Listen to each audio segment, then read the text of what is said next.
I'm Joshua Kitts of Composed Dream Games, and today we're going to look at one of the products for sale on the Composed Dream Game Marketplace.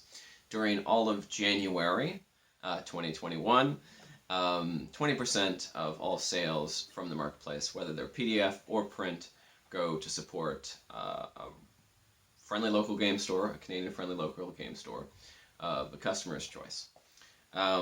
Today we're looking at Nefertiti Overdrive by Fraser Ronald of Sword's Edge Publishing.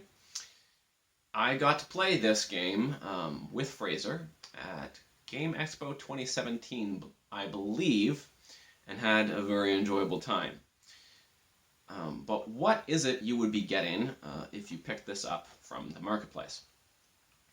Well, the book, you can probably tell it's about a 6x9 book. The interior is black and white.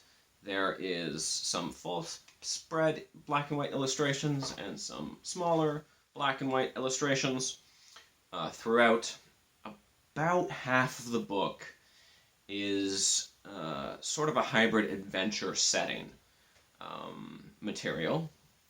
And there's also pre-generated characters that are mostly assumed that you're going to be using if you're running through that adventure. And there is another fairly extensive section on how to continue the adventure after the initial part of that story. Mechanically, the book feels a little bit like Marvel Heroic Role-Playing. This title over here, which Fraser acknowledges right in the opening of the book as an inspiration for the mechanics. There are definitely enough information for you to create your own characters and even create your own similar settings. Now, the tone of Nefertiti Overdrive in terms of the setting is very much this over-the-top, high-octane action in the kung fu, wire fu kind of wuxia style in ancient Egypt, which is a bit of an anachronism to be sure. So this isn't a book that requires you to have encyclopedic knowledge of ancient Egypt by any means.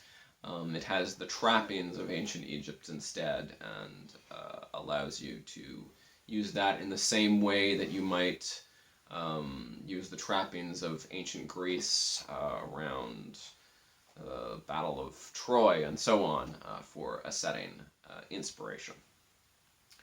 So, as I mentioned, the mechanics do have some similarities to Marvel Heroic Role-Playing, in that you have a dice pool based off of different traits that your characters have. I believe they're referred to as qualities in here, and those traits have different die ratings of different sizes. So you might have a D4 in something, a D8 in something, and a D10 in something. You'd assemble that dice pool, roll it, compare it to your opponent's roll, and actually use the size of the die for a couple things and the totals on the dice for something else. And you get to determine after you've rolled it how you use those elements. So it's quite interesting in terms of the die type might impose the amount of damage or the amount of condition rather than the total on the number, or it might determine your initiative, and so on. The real juice, I think, that's a little bit different about this is that it has a luck mechanic where you're passing tokens. They suggest poker chips in this between the players when somebody does something that you think is awesome, whether that's a bit of role-playing that you think is really cool, or something, maybe they just had a really amazing roll and you want to reward them for that, and it even encourages the GM to do that. And there's a related mechanic where if you roll ones, you get a threat pool, kind of like the Doom pool in Marvel Heroic. So that's one of the elements that I think gives a lot of juice to this kind of high-octane, over-the-top wuxia nature of this game. And the other is all of your qualities actually have 2 ratings. So you always have a d6 or a d8, a d8 or a d10. And if you describe how that particular quality applies in a bombastic and interesting fashion, then you are allowed to roll the larger die. So as you're assembling your dice, you describe in an evocative fashion how that particular quality, you are employing it to do something over the top and awesome. And when you do that, you get to roll that larger die. So that really does lend itself to the tone that the system is trying to create.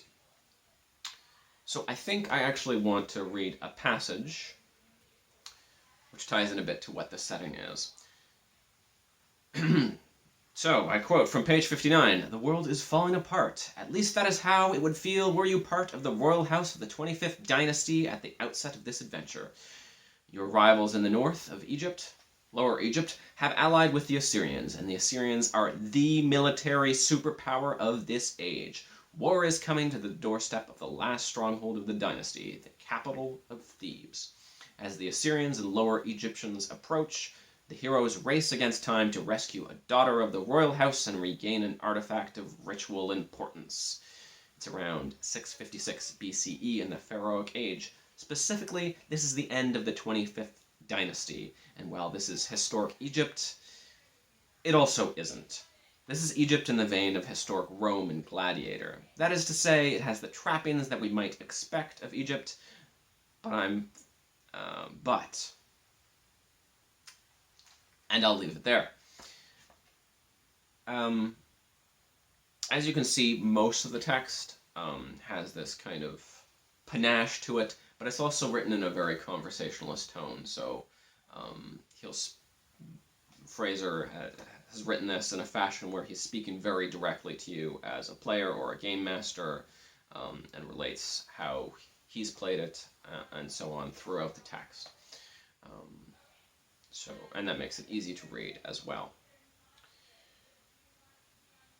So I do hope that has piqued your interest in Nefertiti Overdrive, or perhaps some of the other titles by Sword's Edge Publishing over on the Composed Dream Game Marketplace. If you do order this book there, the print version is $30. The PDF version only is $12. You always get a PDF if you get a print version on the Composed Dream Game Marketplace. If you do order it there, I get 10% as I run the marketplace, and the rest all goes to the publisher. Now, of course, right now, 20% of that it can be sent to a specific flags of your choosing on checkout, and we hope you'll do that. Thanks for listening, and good gaming.